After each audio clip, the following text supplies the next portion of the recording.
Oke. Nah, Nah, itu yang itu yang ingin kemudian saya tanyakan selanjutnya ya, Mbak Vivi. Ketika kasus yang sudah lama puluhan tahun ini kemudian muncul lagi di permukaan, pihak dari Oci, mungkin Mbak Vivi juga sudah mendengar ketika ditanya, menurut pihak Oci, motif mereka ini muncul lagi itu apa? Dan jawaban pada saat itu dari salah satu anak ya, dari pemilik ini mengatakan, mungkin karena ada motif mereka ini seperti disuruh Orang ketiga. orang ketiga yang ingin memanfaatkan mereka. Sebenarnya ada tidak itu, Mbak Sebenarnya Vivi? gini, saya kan dulu sudah lama semenjak kasus itu komunikasi memang nggak ada karena belum punya HP. Setelah sesudah corona itu saya kan punya media sosial seperti Facebook apa. Sebenarnya saya punya Facebook udah lama, tapi semenjak saya punya HP itu, terus pas abis corona itu pada kontak-kontak saya, ini Vivi apa dari Vivi, jadi ketemu tuh sama senior itu di Facebook itu, dan pada menanyakan, Vivi pada kasus tahun kamu waktu 97 itu kamu udah beres ya, katanya gitu. Terus udah tahu dong, katanya orang tua identitas. Saya kaget, kok kata siapa, kamu udah dapat kompensasi meren, kata udah kekeluargaan kan, memang mau diselesaikan secara kekeluargaan. Kamu kata siapa? Iya kan pada tahun 97 itu kan rekomendasi dari Komnas HAM udah ada, katanya gitu. Enggak, saya demi Allah, saya bilang saya tidak dapat apa-apa dan saya belum sampai detik ini pun saya belum tahu orang tua saya di mana. Saya bilang gitu. Oh ya udah, kalau belum ya kita up lagi aja. Tapi memang setelah itu kita tuh berusaha secara kekeluargaan sama pihak Taman Safari sebelum ini viral. Berusahanya gimana, Mbak Vivi? Kirim surat. Emang Oke. waktu itu kita punya lawyer namanya Aris Yahaan itu, dan mengirim surat kepada pihak somasi ke pihak Taman Safari itu sebenarnya ingin kekeluargaan. Oke. Nah, itu yang makanya keluar nilai 3,1 M itu. Betul. Itu untuk 8 orang. 8 orang. Iya, sebenarnya itu untuk 8 orang. Itu tadinya mau kekeluargaan aja karena mereka kan menjanjikan kekeluargaan. Pikir kita kan mereka itu orang tua ya. Ternyata itu kita dibilang memeras. Iya. Nah, itu setelah kasus lama-lama kasus ini kan kami bingung mau mengadu kemana. Kayaknya kalau nggak viral sulit untuk up lagi. Dan akhirnya teman senior saya nyari lihat-lihat di Facebook, di TikTok ada Cak Soleh, dan akhirnya dikontak Cak Soleh, bertemu dengan teman saya yang bernama Lisa, dan akhirnya Cak Soleh itu tertarik dengan kasus ini. Terus akhirnya dia bilang, ayo kita saya bantu. Nanti setelah Lebaran kita ke DPR. Oke. Dia bilang gitu. Nanti kita ketemu sama Menkumham. Ternyata Menkumhamnya kan temennya juga. Nah, di situ viralnya sama Cak Soleh itu baru up semuanya. Wakil Menteri HAM ya Iya. pada saat itu ya. Iya. Tapi Mbak Vivi, akhirnya kan mereka menuding ada motif ekonomi di balik viralnya kasus ini, akhirnya diungkit lagi. Sebetulnya tuntutannya apakah betul ini tuntutan ekonomi, atau sebetulnya yang Mbak Vivi inginkan bersama dengan teman-teman adalah soal asal usul, misalnya ya, asal usul yang lebih permintaan maaf, misalnya pengakuan bahwa mereka bersalah, atau memang ya itu tuntutan ganti rugi itu?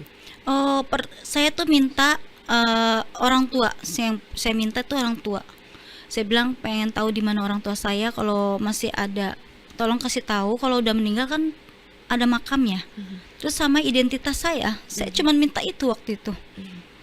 Tapi kayaknya mereka menyepelekan itu, tidak menganggap semuanya itu dia pikir kita nih kayak sampah, mereka tuh tidak bisa lah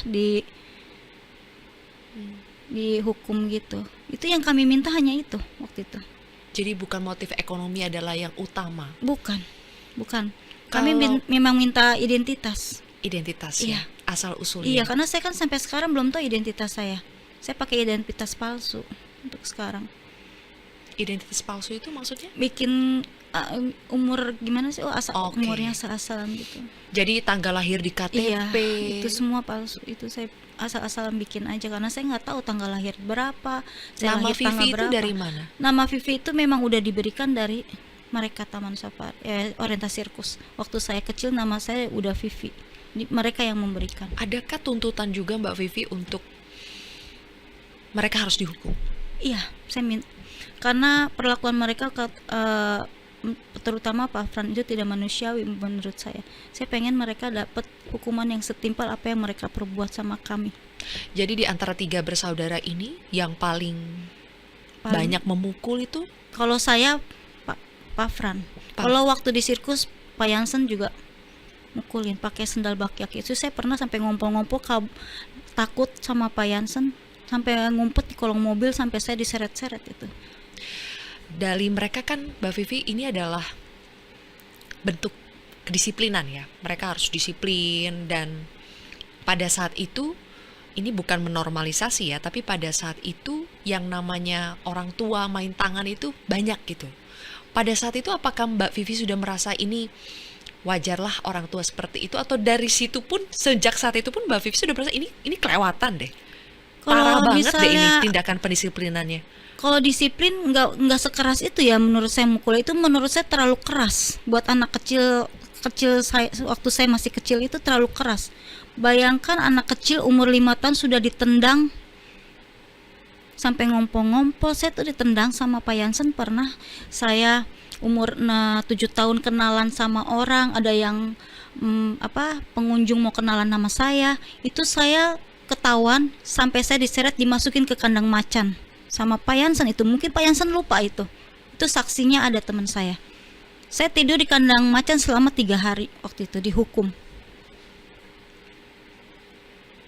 Apakah itu kedisiplinan?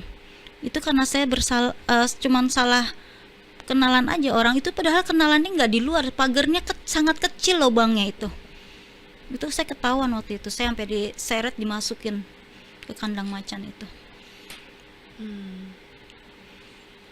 Jadi ketika Pak Yansen membantah di Komisi 3 itu rasanya bagaimana? Apa yang Mbak Vivi langsung ingin membalasnya seperti apa, Mbak? Saya tuh gergetan, saya tuh pengen bilang sama dia, inget nggak waktu dia mukulin saya dan teman-teman saya? Itu saya pengen nanya pada saat itu, tapi sayangnya saya tidak dikasih kesempatan untuk bicara waktu itu.